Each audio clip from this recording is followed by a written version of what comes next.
Recientemente se publicó una nueva instrucción por parte del Consejo para la Transparencia para avanzar en todo lo relacionado con este tema, para saber cuál es la real importancia que tiene la transparencia para el funcionamiento del país. Estamos con el presidente de este organismo, Alejandro Ferreiro. Alejandro, muchas gracias por estar acá. Muchas gracias, Francisco, un placer. Empecemos por la pregunta que planteaba. ¿Por qué importa la transparencia para el correcto funcionamiento de un país? La transparencia fortalece la democracia. La transparencia le permite a los ciudadanos saber lo que hacen los funcionarios públicos con sus recursos y en su nombre. La transparencia les devuelve a las personas la propiedad efectiva sobre la información de lo que en el Estado se hace. La transparencia permite el control de la corrupción, la prevención de la corrupción. La transparencia disuade porque nadie quiere ser sorprendido en malas prácticas si sabe que va a ser observado.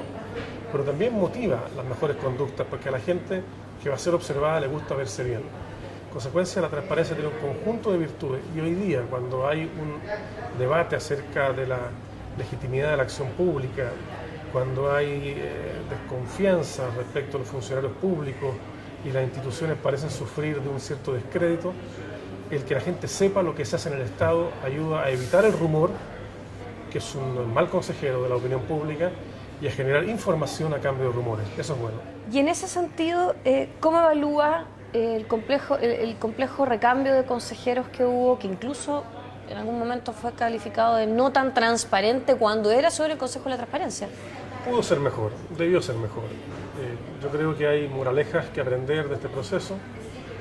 Desde luego sería bueno que los nombres de los candidatos fueran postulados mucho antes de que venciera el plazo de los anteriores, no solo para evitar lo que ocurrió ahora, que expiró el plazo de los salientes y no estaban nombrados los que entraban, sino para permitir un amplio debate nacional respecto a los méritos, los atributos, la trayectoria de las personas que postulan a este Consejo. No es bueno que mientras el Parlamento y el Gobierno no se ponen de acuerdo respecto de quiénes van a reemplazar a los que salen, el Consejo quede sin funcionar por falta de quórum. Hubo 3 semanas en que el Consejo estuvo básicamente cerrado, hubo casos que se postergaron, hubo personas que no pudieron acceder a una respuesta frente a una solicitud de información producto de este impasse. Eso no debiera pasar, hay que corregir. Con respecto a la agenda de transparencia, el presidente de Chile Transparente, Juan Carlos Delano, dice que esta agenda está atrasada. ¿Cómo cree usted que ha actuado el gobierno en materia legislativa para avanzar en estos temas? A ver, yo diría que la gran ley en materia de transparencia se dictó a fines del gobierno de la presidenta Bachelet, que fue la Ley de Acceso a la Información Pública. Lo que queda hoy día son ajustes a una ley de probidad, sobre la cual se está avanzando, modificaciones a la ley de transparencia también que se están discutiendo en el Parlamento. Este miércoles yo voy a estar en el Parlamento en esa discusión. La ley del lobby, que lleva demasiado tiempo pendiente, el fideicomiso ciego, en fin. Hay una agenda de temas que no ha avanzado del todo. Yo creo que ha faltado compromiso, voluntad, sentido de urgencia. En estas materias nunca sobran las iniciativas. Siempre es mejor prevenir, siempre es mejor tener leyes de vanguardia antes que no tenerlas. Entonces, coincido con el presidente de Chile Transparente en orden a que hay materias sobre las cuales avanzar y hemos estado un poquito lentos en Chile en el último tiempo. ¿Falta voluntad de quién, señor Ferreiro? Yo creo que la falta de voluntad de todos. Hay órganos colegisladores que están en el Ejecutivo y en el Parlamento. Y yo creo que este tema ha dejado de ser prioridad, quizás en parte porque se siente que una parte fundamental de la tarea, que era la ley de transparencia, ya se cumplió. Pero la tarea por la probidad y por la transparencia nunca se termina y hay que seguir avanzando. Esto es como en la bicicleta. Si uno no pedalea, se cae. Es mejor seguir pedaleando. Tenemos elecciones el próximo año y ahí resurgen todos estos debates. Y después tenemos nuevas elecciones ya más importantes al año siguiente. Ahí resurgen por los conflictos de intereses que tienen los personeros, etcétera. Sí, ¿Deberíamos hacerlo con tiempo antes de que se nos vinieran en el fondo las elecciones y los nuevos cargos encima? La ley del lobby debiera salir. No es razonable que una ley que lleve 5 años en el Parlamento como esta no termine por ser aprobada. Algunos dicen el lobby mató la ley del lobby. Quizás algo es así. Pero es una mala noticia para Chile que una ley que buscaba explicitar, transparentar a quienes hacen lobby, finalmente no salga del Parlamento. Me parece que es una muy mala señal. Ahora, insisto, hoy día, con injusticia quizás, la opinión pública manifiesta desconfianza respecto de la política, de los gobernantes, de los parlamentos, incluso de los jueces. Mejores regulaciones, más transparencia, permite un mejor conocimiento de lo que está ocurriendo. y podemos transitar, insisto, del rumor a veces malintencionado a mejor información. Y probablemente la imagen de los parlamentarios, del Poder Judicial, del gobierno va a mejorar cuando se sepa mejor lo que está ocurriendo en el Parlamento, en el gobierno. Tenemos otra ley también que está en debate y que tiene que ver con la alta dirección pública. La ley corta no funcionó, vendría una ley larga. ¿Cuáles son, usted cree, los principales cambios que se necesitan en el sistema de alta dirección pública? ¿Y qué le parece respecto de que se revelen las ternas para los cargos, que se revelen cuáles son las razones por las que son elegidas las personas indicadas?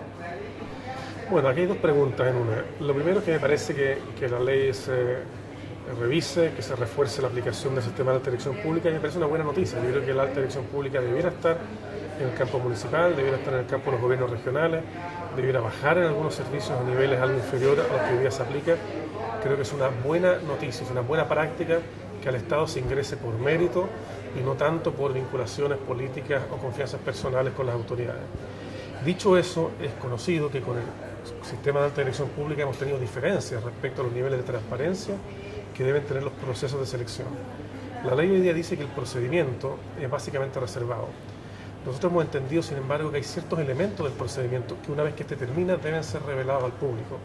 Nos parece que los antecedentes de los ganadores de los concursos públicos deben ser de conocimiento público. Si nos gastamos mucho dinero y un largo proceso, participan cientos de personas para elegir a alguien, debiéramos saber con total certeza si la persona seleccionada fue aquella que merecía ser seleccionada, si sus antecedentes son superiores, si estamos en buenas manos cuando le asignamos a esa persona la responsabilidad de dirigir un alto cargo público. Y un organismo que toma decisiones. En consecuencia, tenemos ahí una discrepancia.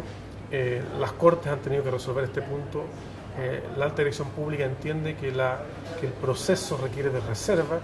Nosotros creemos que hay niveles en donde la transparencia es necesaria. Hay gente que quiere saber por qué postuló y no quedó, qué razones hay en su postulación para que no haya quedado nunca seleccionado en 10, 12, 15 postulaciones. Nos parece que hay que equilibrar de mejor manera algún grado de reserva en el proceso con algunos grados mayores de transparencia. En el proceso y posteriormente entonces revelar las razones, es decir, mantener esta transparencia en el proceso, durante el proceso y después poder revelar. Que al menos respecto del ganador debería haber mucha transparencia. Perfecto. Si alguien no es seleccionado, no es necesario que se conozca. Incluso hay personas que postulan un cargo público estando hoy día trabajando y no quieren que se revele que están postulando ese cargo. Parece razonable mantener en reserva la circunstancia de que alguien no seleccionado ha postulado. Pero respecto del seleccionado, hay un alto interés público en conocer sus antecedentes, en conocer, a mi juicio, incluso el informe psicolaboral. Porque el informe psicolaboral de un ganador debe ser un informe impecable.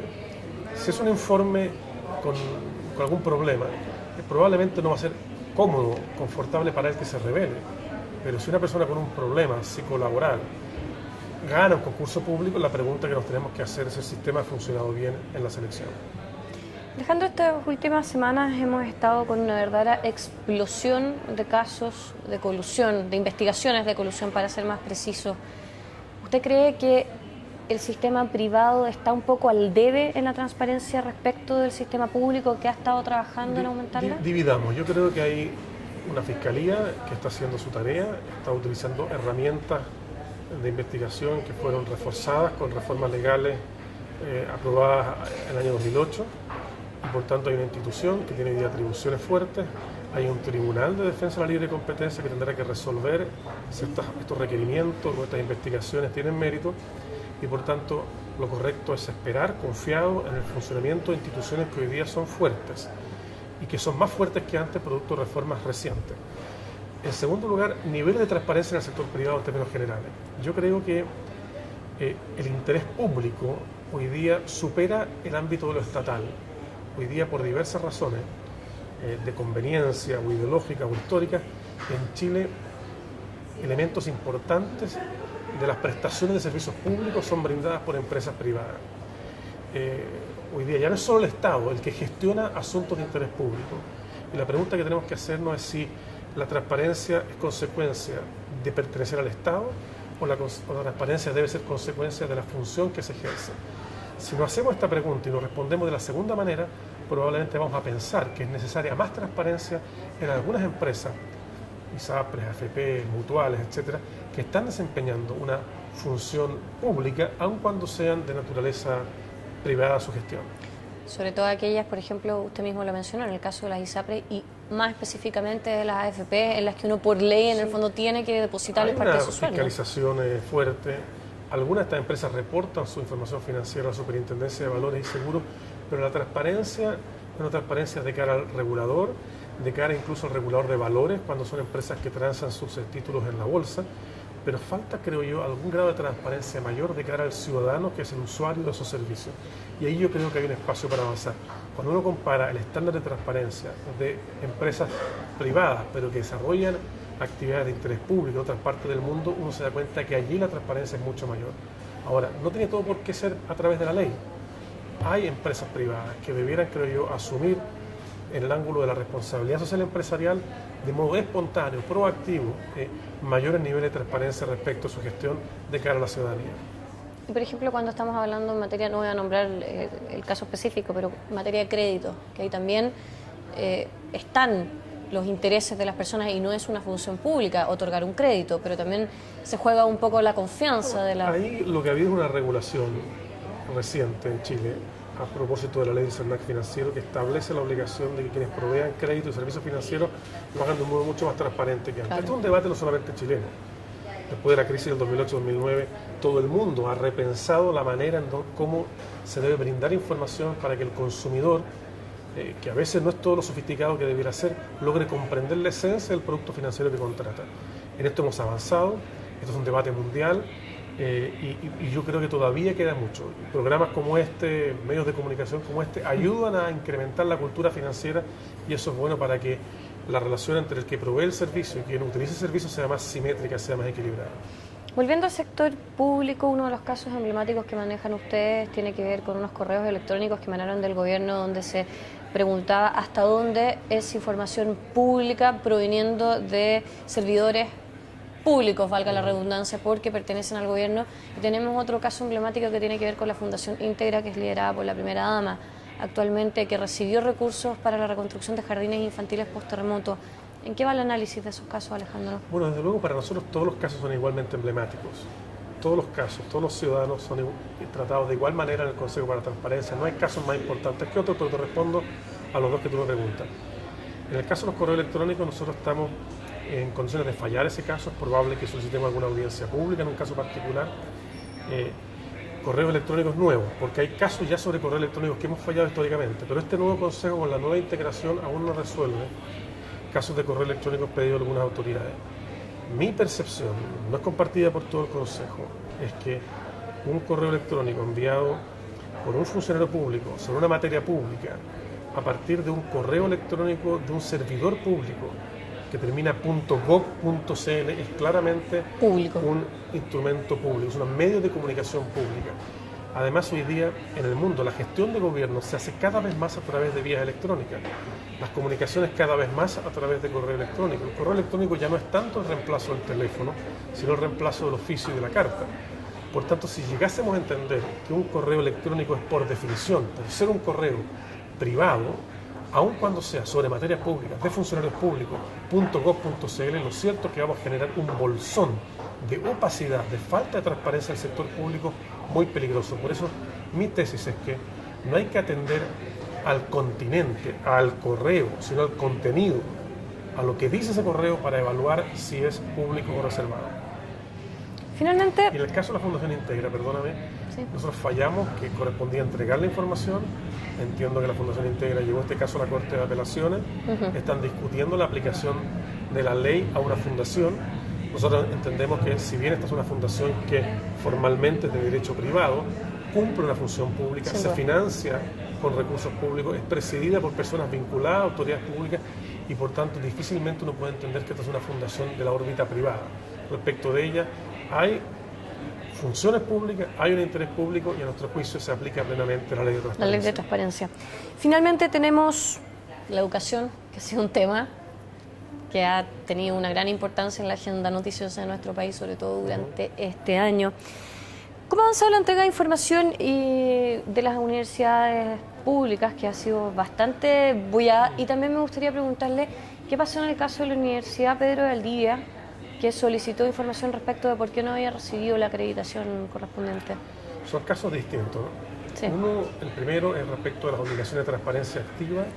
Esto es de la obligación de publicar cierta información en los sitios web que corresponde a todos los organismos públicos y cuyo cumplimiento por parte de las universidades estatales se reveló muy insuficiente.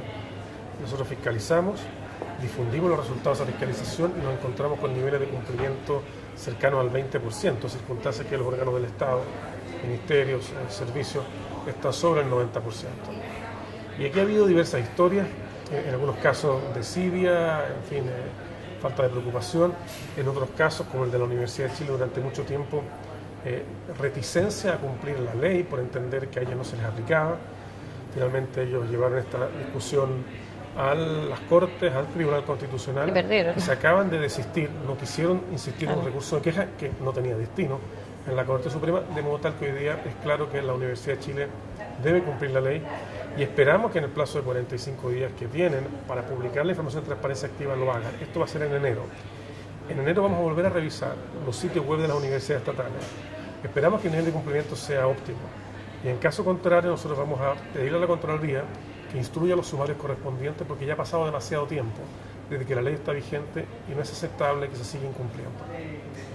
En el caso de la Universidad Pedro de Valdivia es un caso distinto. Ahí fue alguien que pidió la información respecto al proceso de acreditación de la Universidad Pedro de Valdivia que había sido emitido por la Comisión de Acreditación, que es un órgano del Estado. Ahí la Universidad Pedro de Valdivia se opuso a que se revelaran esos antecedentes, pero el Consejo estimó que esta información había sido generada por un organismo público, que era de interés público conocer por qué una universidad privada que postula una acreditación no la obtiene y por tanto entendimos que esa información debía ser entregada al público.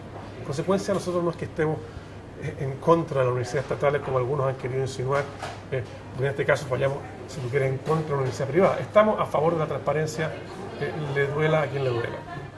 Perfecto. Bueno, desafíos entonces, seguir avanzando, como comentábamos, en la transparencia para fortalecer la democracia en que este país... Así es, mejor democracia es una democracia más transparente y en eso estamos. Y para seguir creciendo además, el gran desafío de Chile. Así es. Muchas gracias, Alejandro. A ti, Francisco, un placer.